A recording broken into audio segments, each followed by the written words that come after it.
ఈ కుర్రబిడ్డ గాని పేరు నా అన్వేషణ. వీడి కంటెంట్ ఏంట్రా అంటే న్యూస్ కోసం అవసరం లేని టాపిక్ లో రిలీజియన్స్ ని తీసుకొని రావటం. వారికి నచ్చని వాళ్ళు ఏదైనా చేస్తే వాళ్ళ అమ్మలక్కల్ని బండ బూతులు తిట్టడం. చూడండి, నువ్వు రేపు చేసేస్తాను అంటున్నావు.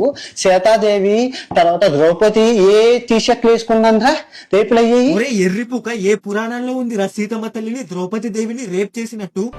రావణాసుడు సీతమ్మ తల్లిని ముట్టుకోవాలంటేనే భయపడేవాడు. అండ్ ద్రౌపది దేవిని రేప్ చేస్తుంటే కృష్ణుడు చూస్తూ ఎలా ఊరుకుంటాడు అనుకున్నావు? మ్యాటర్ తెలిస్తే మాట్లాడు, లేదంటే రూపాయి బ్లేడ్ తో మొగ్గ కోసుకొని నోట్లో పెట్టుకో. ఇస్లామిక్ మతంలోని హిందూ మతంలోని చాలా దారుణం. ఒక్క క్రిస్టియన్ మతంలోనే ఆడడానికి స్వేచ్ఛ. అరే బీచ్లోని అమ్మాయిలందరూ హ్యాపీగా లేదు, గాలి తగలయ్యా. ఈ గుర్రబిడ్డ గారి దృష్టిలో ఫ్రీడమ్ అంటే అమ్మాయిలు బీచ్ లో బికినీలు వేసుకుని తిరగడం. చీచి చీచి మరి ఇంత ఇమ్మెచ్యూర్ ఏంట్రా నువ్వు? ఫ్రీడమ్ అనేది వాళ్ళు ఉండే ప్లేస్ బట్టి, వాళ్ళ ప్లేస్ లో ఉండే లాస్ బట్టి ఉంటుంది. రిలీజియన్స్ అండ్ కల్చర్స్ బట్టి కాదు. బీచ్ లో వేసుకునే బట్టలు రోడ్ల పైన వేసుకుంటే దాన్ని ఫ్రీడమ్ అన్నారు, వరి తెగించడం అంటారు.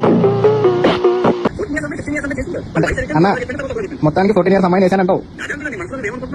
చిచి దేంతో మింగలరా నిన్ను? 14-15 ఇయర్స్ అమ్మాయిలతో సెక్స్ చేసా అని ఎలా చెప్తున్నాడో చూడండి. వీడు అమ్మాయిల హక్కుల గురించి, ఫ్రీడమ్ గురించి, డ్రెస్సింగ్ గురించి మాట్లాడుతున్నాడు. ఇదే పని ఇండియాలో చేస్తే పోక్సో కేసు పెట్టి నీ సోరకాయని రూపాయి బ్లేడ్ తో కోస్తారు పోలీసులు.